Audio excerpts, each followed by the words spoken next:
ನಮಸ್ಕಾರ ಸ್ನೇಹಿತರೆ. ಏಪ್ರಿಲ್ 8ರಂದು ಯುಗಾದಿ ಅಮಾವಾಸ್ಯೆಯ ಜೊತೆಗೆ ಸೂರ್ಯಗ್ರಹಣ ಇದೆ. ಈ ಸೂರ್ಯಗ್ರಹಣ ಹಾಗೂ ಯುಗಾದಿ ಅಮಾವಾಸ್ಯೆ ಮುಗಿದ 24 ಗಂಟೆಯ ಒಳಗಾಗಿ ಈ 5 ರಾಶಿಯವರಿಗೆ ರಾಜಯೋಗ ಶುರುವಾಗ್ತಾ ಇದ್ದು ಮಹಾಶಿವನ ಕೃಪೆಯಿಂದ ದುಡ್ಡಿನ ಹೊಳೆಯೇ ಹರಿಯಲಿದೆ. ಹಾಗಾದ್ರೆ ಯಾವೆಲ್ಲ ರಾಶಿಯವರಿಗೆ ಈ ಒಂದು ದುಡ್ಡಿನ ಹೊಳೆಯೇ ಹರಿಯಲಿದೆ? ಮುಂದಿನ 24 ಗಂಟೆಗಳ ಒಳಗಾಗಿ ಅಂದರೆ ಅಮಾವಾಸ್ಯೆ ಹಾಗೂ ಸೂರ್ಯಗ್ರಹಣ ಮುಗಿದ 24 ಗಂಟೆಯ ಒಳಗಾಗಿ ಏನೆಲ್ಲ ಲಾಭ ಹಾಗೂ ಅದೃಷ್ಟಗಳನ್ನು ಪಡೆದುಕೊಳ್ತಾರೆ ನೋಡೋಣ. ಪ್ರತಿದಿನ ಭವಿಷ್ಯ ತಿಳಿಯಲು ನಮ್ಮ ಚಾನೆಲ್ ಅನ್ನು ಸಬ್ಸ್ಕ್ರೈಬ್ ಮಾಡಿ, ಫಾಸ್ಟ್ ನೋಟಿಫಿಕೇಶನ್ಗೆ ಬೆಲ್ ಐಕಾನ್ ಮೇಲೆ ಕ್ಲಿಕ್ ಮಾಡಿ, ಆಲ್ ಅಂತ ಸೆಲೆಕ್ಟ್ ಮಾಡಿ.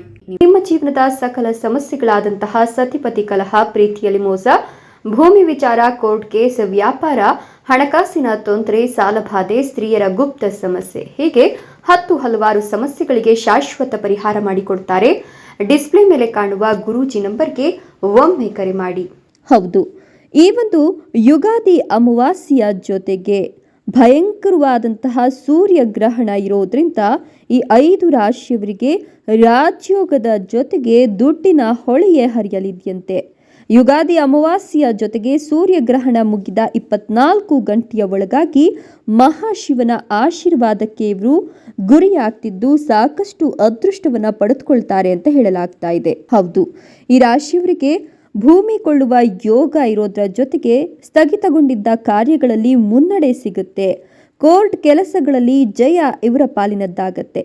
ಕೆಲಸ ಕಾರ್ಯಗಳಲ್ಲಿ ವಿಘ್ನವನ್ನ ಅನುಭವಿಸುತ್ತಿದ್ದವರ ಇಷ್ಟಾರ್ಥ ಸಿದ್ಧಿಯಾಗುತ್ತೆ ಅಂತ ಹೇಳಲಾಗ್ತಾ ಇದ್ದು ಆಪ್ತರಿಂದ ಸಹಾಯವಾಗುತ್ತೆ. ಜೊತೆಗೆ ಆಕಸ್ಮಿಕ ಧನಲಾಭದಿಂದ ನಿಮ್ಮ ಸಂತಸ ಹಿಮ್ಮಡಿಯಾಗುತ್ತೆ.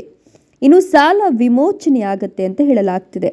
ಅಂದರೆ ಇಷ್ಟು ದಿನ ನೀವು ಸಾಲವನ್ನು ತೆಗೆದುಕೊಂಡು ಪರದಾಡ್ತಿದ್ರಿ, ಇನ್ನು ಮುಂದೆ ಸಾಲವನ್ನು ತೀರಿಸಿ ನೆಮ್ಮದಿಯಾದ ಜೀವನವನ್ನು ನಡೆಸ್ತೀರಾ. ನೌಕರಿಯಲ್ಲಿ ಪದೋನ್ನತಿಯನ್ನು ಪಡಿತೀರಾ. ವ್ಯಾಪಾರ ಉದ್ಯಮದಲ್ಲಿ ಲಾಭ ಅನ್ನೋದು ಸಿಗುತ್ತೆ. ಅನಿರೀಕ್ಷಿತವಾಗಿ ಧನಾಗಮನವಾಗುತ್ತೆ. ಇದರಿಂದಾಗಿ ಆಸ್ತಿ ಖರೀದಿಯ ಯೋಗ ನಿಮಗೆ ಇದ್ದು ಮಕ್ಕಳ ಶೈಕ್ಷಣಿಕ ಕ್ಷೇತ್ರದಲ್ಲಿ ಪ್ರಗತಿಯನ್ನು ಸಾಧಿಸ್ತಾರೆ. ವಿದ್ಯಾರ್ಥಿಗಳಿಗೆ ವೃತ್ತಿಯಲ್ಲಿ ನಿರೀಕ್ಷಿತ ತೃಪ್ತಿ ಸಿಗುತ್ತೆ. ಉನ್ನತ ಸ್ಥಾನವನ್ನು ಕೂಡ ಪಡೆದುಕೊಳ್ಳುವ ಸಾಧ್ಯತೆ ಹೆಚ್ಚಿಗೆ ಇರೋದ್ರಿಂದ ನಿಮ್ಮ ಮಕ್ಕಳಿಂದ ನಿಮಗೆ ಶುಭ ಸುದ್ದಿಗಳು ಸಿಗುತ್ತೆ. ರಿಯಲ್ ಎಸ್ಟೇಟ್ನಲ್ಲಿ ಕೆಲಸ ಕಾರ್ಯಗಳನ್ನು ನಿರ್ವಹಿಸ್ತಾ ಇರತಕ್ಕಂಥವರಿಗೆ ಲಾಭ ಅನ್ನೋದು ಕಟ್ಟಿಟ್ಟ ಬುತ್ತಿ.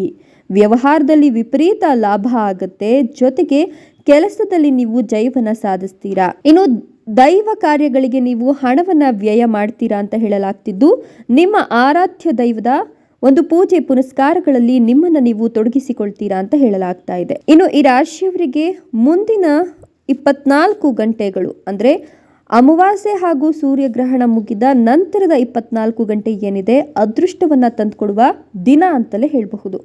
ಇಷ್ಟೆಲ್ಲ ಲಾಭ ಮತ್ತು ಅದೃಷ್ಟವನ್ನು ಪಡಿತಿರ್ತಕ್ಕಂಥ ಆ ಅದೃಷ್ಟವಂತ 5 ರಾಶಿಗಳು ಯಾವುವು ಅಂತ ನೋಡೋದಾದ್ರೆ ಧನುರಾಶಿ, ವೃಶ್ಚಿಕ ರಾಶಿ, ಸಿಂಹ ರಾಶಿ, ಕರ್ಕಾಟಕ ರಾಶಿ, ಮಿಥುನ ರಾಶಿ. ಇವುಗಳಲ್ಲಿ ನಿಮ್ಮ ರಾಶಿ ಇದ್ದರೂ ಇಲ್ಲದಿದ್ದರೂ ಭಕ್ತಿಯಿಂದ ಓಂ ನಮಃ ಶಿವಾಯ ಅಂತ ಕಮೆಂಟ್ ಮಾಡಿ. ಧನ್ಯವಾದಗಳು.